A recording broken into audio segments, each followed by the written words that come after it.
Parable, the marriage feast. Jesus spoke to them again in parable, saying, the kingdom of heaven may be compared to a king who gave a wedding feast for his son, and he sent out his slaves to call those who had been invited to the wedding feast, and they were unwilling to come. Again, he sent out other slaves to tell them, those who had been invited, behold, I have prepared my dinner. My oxen and my fattened livestock are all butchered, and everything is ready. Come to the wedding feast.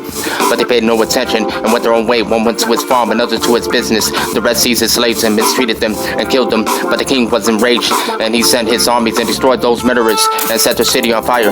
Then he said to his slave, the wedding is ready, but those who were invited were not worthy. Go therefore to the main highways, and as many as you find there, invite to the wedding feast. Those slaves went out to the streets and gathered together all they found, both evil and good, and the wedding hall was filled with dinner guests. But when the king came in to look over the dinner guests, he saw a man there who was not dressed in wedding clothes. And he said to him, friend, how did you come in here without wedding clothes?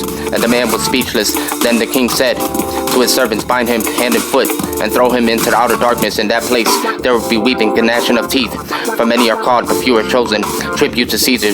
Then the Pharisees went and plotted together how they might trap him in what he said, and they sent their disciples to him along with the Herodians, saying, Teacher, we know that you are truthful and teach the way of God in truth, and defer to no one, for you are not partial to any. Tell us then, what do you think? It is lawful to give a poll tax to Caesar or not? But Jesus perceived their malice and said, why are you testing me, you hypocrites? Show me the coin used for the poll tax. And they brought him a denarius, and he said to them, whose likeness and inscription is this? They said to him, Caesar's. And he said to them, that render to Caesar the things that are Caesar's, and to God the things that are God's. And hearing this, they were amazed, and leaving him, they went away. Jesus answered the Sadducees. On that day, some Sadducees who say there was no resurrection came to Jesus and questioned him, asking, Teacher, Moses said, if a man dies having no children, his brother as next of kin shall marry his wife and raise up his children for his brother. Now there were 7 brothers with us, and the first married and died, and having no children left his wife to his brother. So also the second and the third, down to the 7th. Last of all, the woman died in the resurrection. Therefore, whose wife of the 7 would she be? For they all had married her. But Jesus answered and said to them, you are mistaken, not understanding the scriptures nor the power of God. For in the resurrection they neither marry nor are given in marriage, but are like the angels in heaven. But regarding the resurrection of the dead, have you not read what was spoken to you by God? I am the God of Abraham, I am the God of Isaac, I am the God of Jacob. He is not the God of the dead, but of the living. When the crowds heard this, they were astonished at his teaching.